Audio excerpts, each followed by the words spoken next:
I am your lover, come to my side. I will open the gate to your love. So yesterday night we were talking about the beginning of love.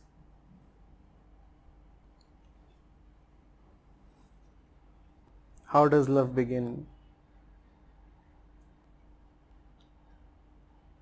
Who is this I? Who is this lover?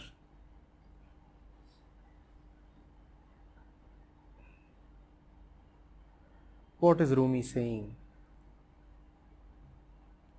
I am your lover, come to my side, I will open the gate to your love.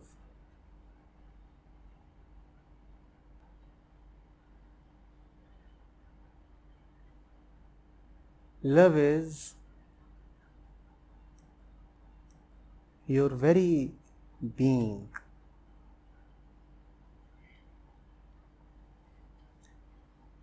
The moment, the day, the place, the point, you come into being, love too comes into being.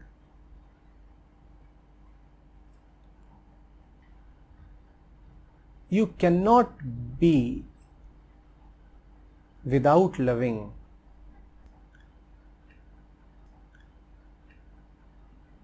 Just that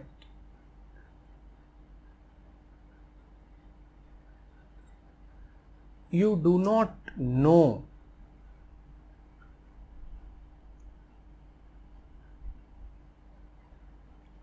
your lover. You do not know for whom your heart beats.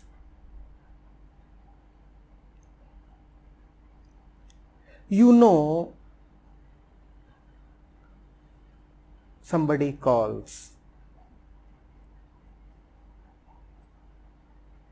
In fact, you do not know that somebody calls. Somebody is just your language. All you know is that there is a call.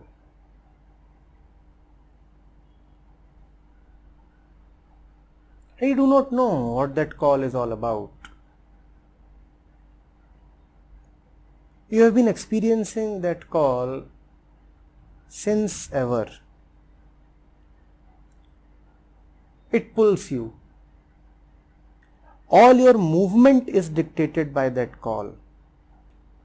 The smallest step that you take in the course of the day is nothing but a response to that call. Each and every action, every single breath, every single thought, every single step that you take is because you are being called. There is nothing else that energizes you. There is nothing else that motivates you. There is the call, that ancient primordial call that has been there since the time you have been there. The call that comes into being the moment you come into being.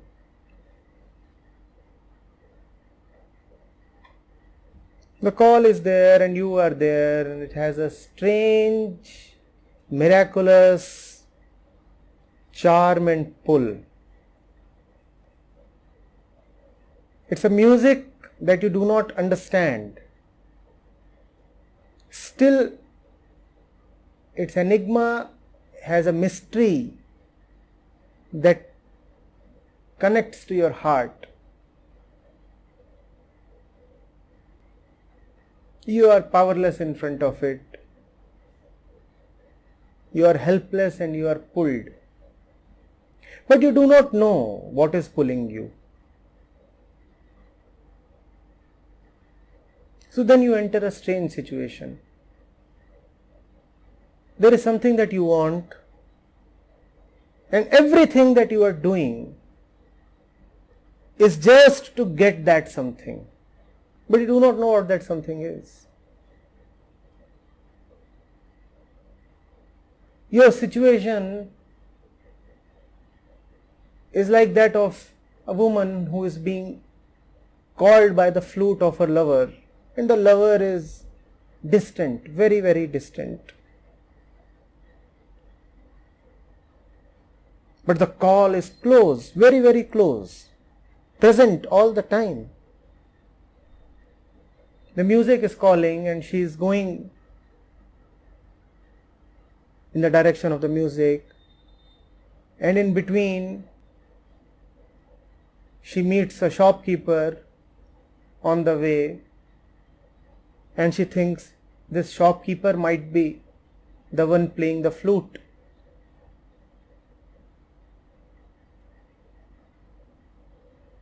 So she starts living with the shopkeeper.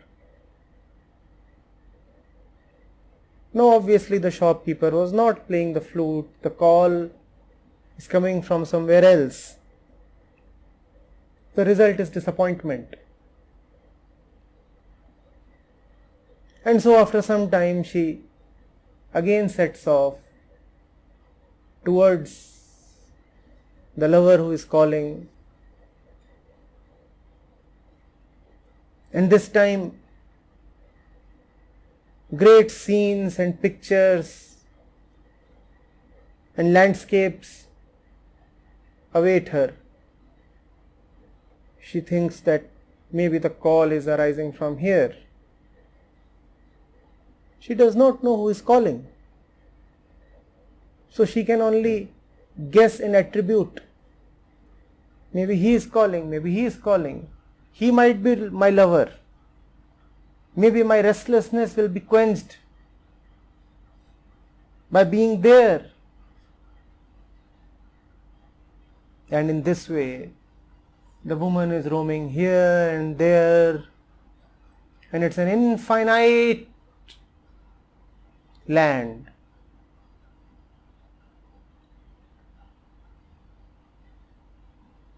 And there are infinite objects to whom the call can be mistakenly attributed. And then life is nothing but a series of mistakes and subsequent disappointments. You make a mistake by going to someone thinking that this fellow might be the lover who calls. All you get is sorrow. You go to the next one thinking that this might be the one who calls. All you get is even deeper sorrow. That's the story of love.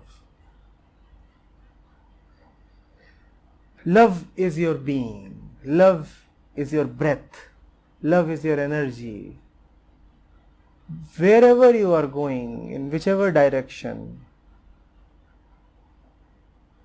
towards whichever person, it's love that you want. It's love that pushes you. It's love that calls you.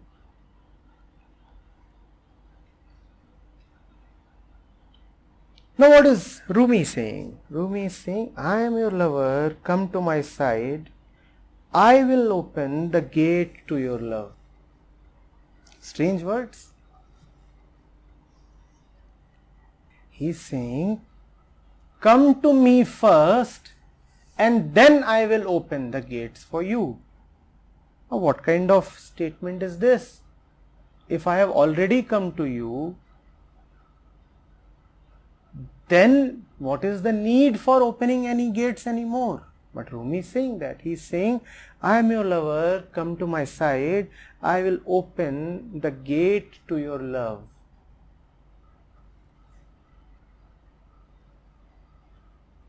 Understand this.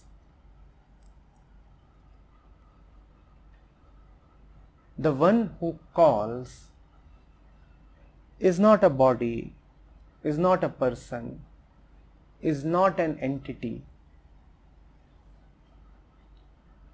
That's it, full stop. When you know this clearly and remember this constantly, then you can never attribute love to a body or a person or an entity. Then you can never delude yourself into thinking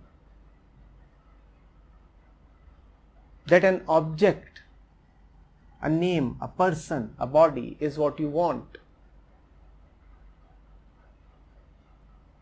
When the mind is free of wrong notions about love, then the lover who sits right in your heart shows you the way to love. Go again to what Rumi is saying. He is saying, come to my side, I will open the gate to your love. Come to my side. What does it mean to come to my side? It means do not go to somebody else's side. You are always beside somebody. You always have a lover, and that is the reason why you never find love. It's strange, right? Most people complain of loveless lives. And this is why they have loveless lives. Because they have lovers.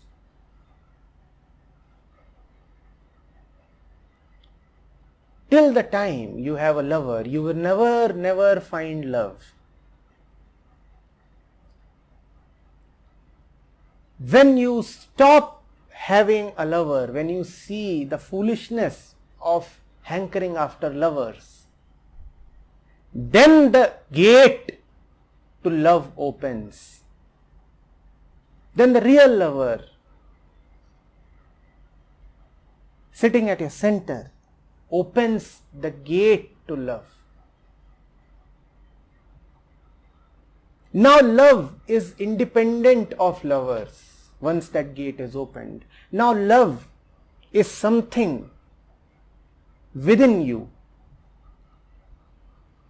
Now you will not be like the woman who is running hither thither searching for lovers. Now love is your own being. It's a state, quality of your own mind.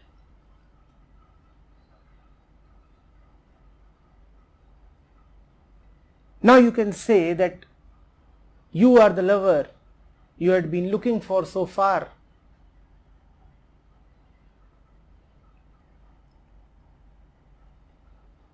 Rest assured, till the time you are looking for a lover, you will never find love. A lover you may find, but lovers are worthless. Those who have had lovers and many lovers know that. But their foolishness is that having had lovers, they become habituated to having more lovers. It becomes an obsession with them, a dirty habit. I must have a body by my side.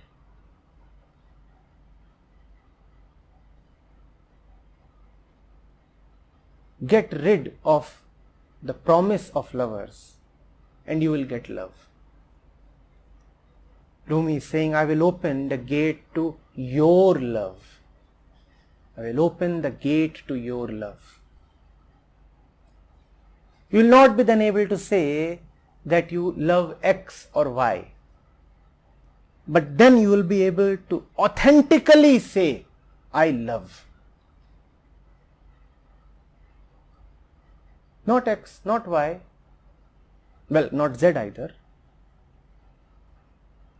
but I love. I love.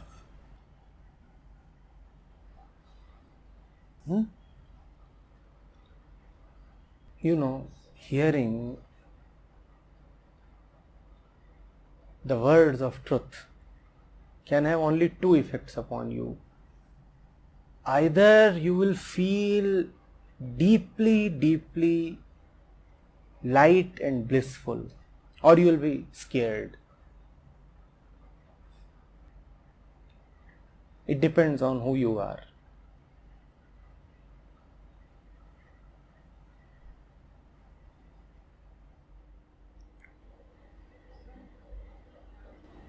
This is lack.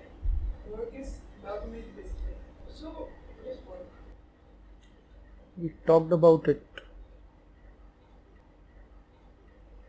Whatever you do, didn't we say that? Your every step is nothing but the call of love.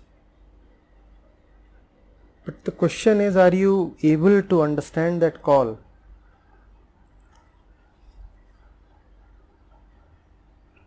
Work is love made visible. Yes, of course. But that does not mean that your work will bring you closer to love. It is strange.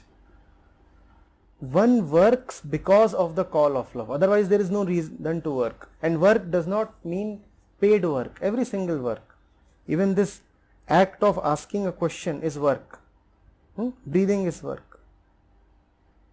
So one works only because love calls. But if the mind is not attentive and faithful, then the work can take you further away from the call. Like you are standing and somebody is calling from far away. And if you do not listen attentively to the call, it is possible that he is calling from the east and you start running towards the west.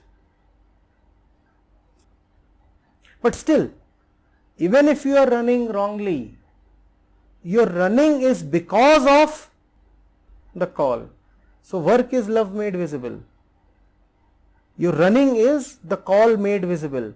But the running could be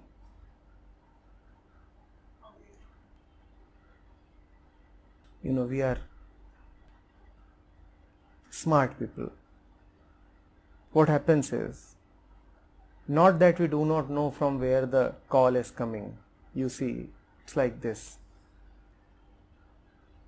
Let's say I am calling you, but you are quite smart. I am calling you and in between there is a hurdle. And I am sitting straight in front of you and I am calling you and there is a hurdle here. So you say that I will take a 15-degree detour. What will I do? I will not take a straight road. I will turn by 15 degrees to avoid the hurdle in between. That's what you say. So you turn by 15 degrees. Now when you turn by 15 degrees, you find there is another hurdle, but you are so smart. You don't want to annoy the hurdle. You don't want to take the bull by its horns. You want to devise clever methods of avoiding trouble and yet getting what you want. So you take another 15-degree turn. And then you find that there is another obstacle. So what do? You take another, and all the while you are thinking that after taking all these turns, you will turn back towards the one who is calling. Like you have diversions in case of the roads that are being built. So you keep taking these diversions. And 15-degree diversions taken 15 times, and where do you end up reaching? It's a U-turn. But you are so smart, you are still thinking that you are going towards the call. It's your smartness that defeats you. When love calls, move straight. Do not try to act smart. And if you meet a hurdle in between, fight it, jump over it, cross it. Do not change your track even by 15 degrees. Do not apply methods and cleverness.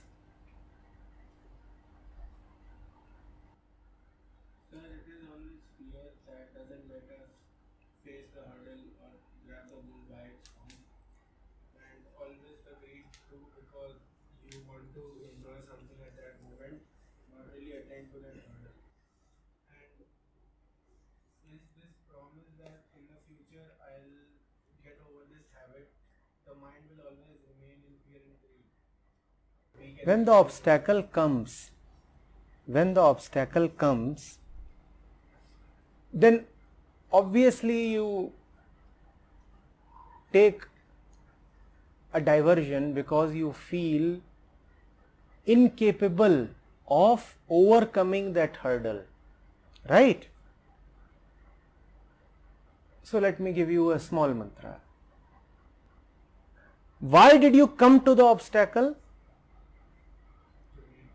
Because somebody called. It's obviously not somebody, but just for the sake of language. So you came to the obstacle because somebody called. Now let the caller take care of the obstacle. Why do you think that you have to surmount the barrier? Why do you think that your energy and effort will be needed to defeat the obstacle? When you come to it, then say, you called, so now I am facing this problem. Tell the lover, you called, so now I have come to this obstruction and I am facing this threat. You called, you take care of it, and then test whether or not the problem is taken care of. Test. But you do not do that. You say, I will overcome this problem using my cleverness and my energy and my methods. You do not call him. You apply your own power, and your power is exhausted. Your power is so little. He creates these obstructions because he likes to hear from you. You will not call him if that problem is not there. So he puts that problem so that you may call him. But you are more clever than he is. He thinks that by doing this, he'll be able to get your attention. But still you do not pay any attention. Try. Test him out. It's a fundamental rule. When you come to a problem because the truth called you, if your problem has been given to you by the truth, then only the truth can solve that problem. It's a very fundamental rule. Not your cleverness.